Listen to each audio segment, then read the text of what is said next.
Tu sais, frérot, faire ça là et le partager sur YouTube, c'était quelque chose que je ne voulais absolument pas faire à mes débuts.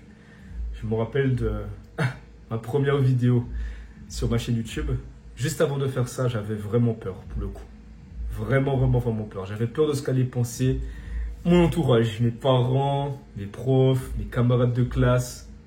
Vraiment, j'ai vraiment eu une énorme friction avant de publier ma première vidéo où je montre ma tête sur YouTube.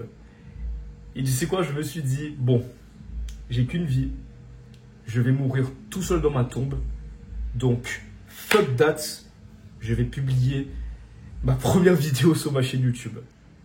Et bien que c'était l'une des meilleures décisions de ma vie, forcément frérot, j'ai eu des commentaires négatifs. Énormément de commentaires négatifs, tu ne peux pas imaginer. Pourtant aujourd'hui, je ne regrette pas d'avoir fait ce choix.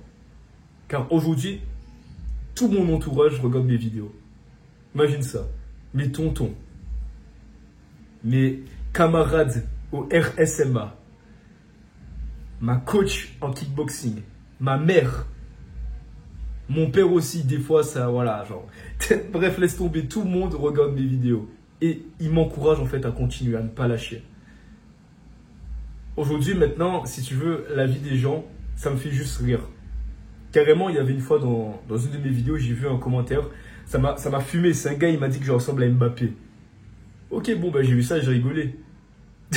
C'est même pas la première fois qu'on me dit ça en plus, que je ressemble à Mbappé, mais bref. Bientôt en tout cas, bientôt je vais ressembler beaucoup plus à Mbappé. Parce que là, comme je vais bientôt partir à Toulouse, à l'armée de terre, ils vont raser tous mes cheveux, enfin bref, laisse tomber. J'ai hâte de te partager ça. Mais bref, tout ça pour te dire, frérot, que la vie des gens, franchement, honnêtement,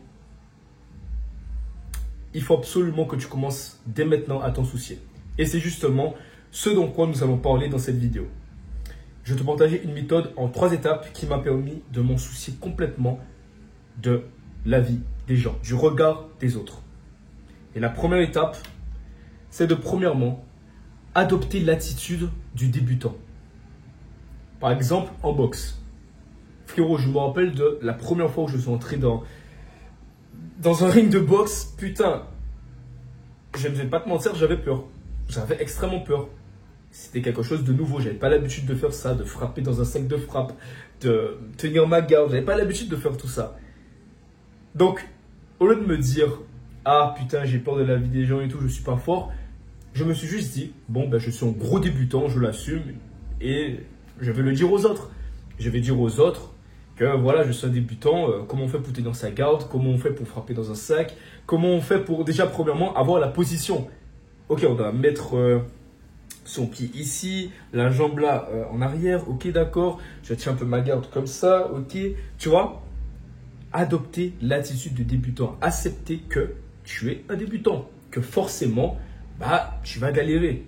Il y a forcément des gens qui vont un peu rigoler de toi, mais ce n'est pas grave. Ce n'est pas grave, parce que tu acceptes le fait d'être un débutant et ça t'enlève beaucoup de barrières, ça t'enlève beaucoup de frictions, parce que tu sais que tu n'es pas parfait. Tu sais que tu es nouveau, tu es débutant, tu démarres dans quelque chose de nouveau. Et tu commences à moins te soucier du regard des gens. Car tu assumes qui tu es. Tu assumes le fait que oui, je suis nouveau dans ce domaine. Et c'est super. C'est super. Parce que j'apprends. Parce que je vais pleinement m'investir dans la chose dont j'ai envie d'exceller. La deuxième étape, une fois que tu as adopté l'attitude du débutant, que tu l'assumes pleinement, c'est de te visualiser en train de faire l'action dont tu n'as pas envie de faire, dont tu as peur. Par exemple, tu peux fermer tes yeux. Tu peux fermer tes yeux, ouais, ferme tes yeux avec moi. Prends une profonde inspiration. Expire tranquillement. Et je veux que tu t'imagines simplement dans une arène, dans un endroit où on fait de la boxe, tout simplement. Devant toi, il y a un sac de frappe. Là, tu as des gants de boxe. Tu es un gros débutant, tu as des gens autour de toi, ils sont chauds patates, ils sont techniques, ils sont bien meilleurs que toi, ça c'est sûr. Mais toi, tu regardes droit devant, ça te frappe, et tu frappes. Tu frappes. Comme si tu étais déjà un boxeur expérimenté. Tu frappes, tu frappes, tu frappes, tu frappes. Et là, tu vois que tu galères sur ta droite. Tu n'arrives pas à donner une bonne droite. Tu galères. Ok. Donc, tu vas juste demander de l'aide à ce putain de boxeur musclé et tout, juste à côté de toi. Et il te sourit, il te dit, tu fais comme ça. Voilà. Il tient tes bras, il te dit, tu fais comme ça. Paf, paf, paf. Boum. Et là, ta droite s'améliore un tout petit peu. Tu apprends. Tu apprends. Tu adoptes l'attitude du débutant. Tu assumes qui tu es. Et le regard des autres s'efface. Tu peux ouvrir tes yeux. T'en as pensé quoi? Là, ça enlève beaucoup de friction chez toi. Ça enlève beaucoup de, on va dire, de crainte, de peur. Tu as plus confiance en toi d'agir. Tu accordes moins d'enjeux à la chose qui te fait peur, en fait, de ce que les autres vont penser de toi. Et tu peux appliquer ça dans tout. Pour YouTube, pour la boxe, pour le piano, pour, je sais pas, un instrument de musique, pour la séduction, lorsque tu veux approcher une fille, mais que tu sais pas, genre, tu as peur de ce qu'elle va penser de toi, tu as peur qu'elle te recale, c'est normal, tu vois, c'est tout à fait normal. Il n'y a pas de quoi, je sais pas, il n'y a pas de quoi, oula, il n'y a pas de mal à ressentir de la peur, du stress sur ça. Il n'y a pas de mal, non. À partir du moment où tu assumes, où tu sais que, tu es un débutant, que c'est nouveau, que tu vas galérer, tu commences à davantage t'en soucier de la vie des gens. Tu regardes les autres. Parce que, encore une fois, tu assumes qui tu es. Tu vois. Donc là, je t'ai fait un exemple en boxe, mais ça peut être dans plein d'autres aspects de ta vie.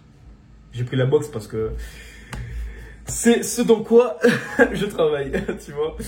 Une fois que tu t'es visualisé en train de littéralement faire l'action et que tu vas ouvrir tes yeux juste après. La troisième étape, quand tu sais que tu vas devoir passer à l'action dans quelque chose et que tu as peur de ce que les gens vont penser de toi, je veux que tu te poses 3 bonnes questions. On va utiliser la méthode 10-10-10. La première question, c'est: est-ce que j'y penserai encore dans 10 minutes? L'action que tu vas faire. Est-ce que tu vas encore y penser 10 minutes après? Est-ce que dans 10 jours après, tu vas encore y penser? Est-ce que dans 10 ans, tu vas toujours penser à ça? Donc, quand tu approches juste une fille comme ça, et que, je sais pas, elle t'a recalé, est-ce que tu y penseras encore dans 10 minutes? Probablement pas. Ça va te faire mal sur le moment, mais après, tu vas te dire, bon, c'est comme ça, tant pis. Voilà quoi. 10 jours après, tu auras sûrement déjà commencé à parler à d'autres filles, tu seras déjà passé à autre chose. 10 ans après, peut-être que tu vas oublier ça. Tu vois un petit peu le délire. Tu accordes beaucoup moins d'enjeux au regard des gens, à ce que les autres vont penser de toi. Parce que tu te dis que ce que je m'apprête à faire, ça n'aura pas vraiment d'importance, ça ne va pas me niquer 10 minutes après, 10 jours après, 10 ans après. Je ne vais même plus y penser. Donc autant le faire maintenant. Et boum. Tu vois. Tout simplement. Donc voilà. Donc, c'était une vidéo simple, rapide, efficace. Il fallait vraiment que je fasse cette vidéo parce que aujourd'hui, je suis dans une phase où, en vrai de vrai, même si j'ai encore pas mal de choses à accomplir dans ma vie, en vrai de vrai, frérot, je peux mourir en paix. Parce que j'ai fait suffisamment de choses, en tout cas assez de choses, qui me font sortir de ma zone de confort, comme par exemple YouTube, que maintenant, je peux mourir en paix. Et je veux la même chose pour toi. Tout simplement. Donc, merci à toi, frérot, d'avoir regardé cette vidéo jusqu'ici. Si tu veux te bâtir un corps de soldat, si tu veux avoir un corps de spartiate, alors tu as mon guide gratuit d'Angio Protocol, c'est en description, tu peux checker ça. Je l'ai fait avec beaucoup d'amour et de passion. Ou sinon, tu as mon compte Instagram, tu as ma chaîne secondaire, d'Angio Sparring, comme tu veux. Tout est en description, je te laisse checker tout ça. Merci à toi, frérot, prends soin de toi. Et dernière chose, si tu as en toi un rêve, un dream, alors vis selon tes propres termes, jamais ceux des autres. Prends soin de toi et on se retrouvera dans une prochaine vidéo.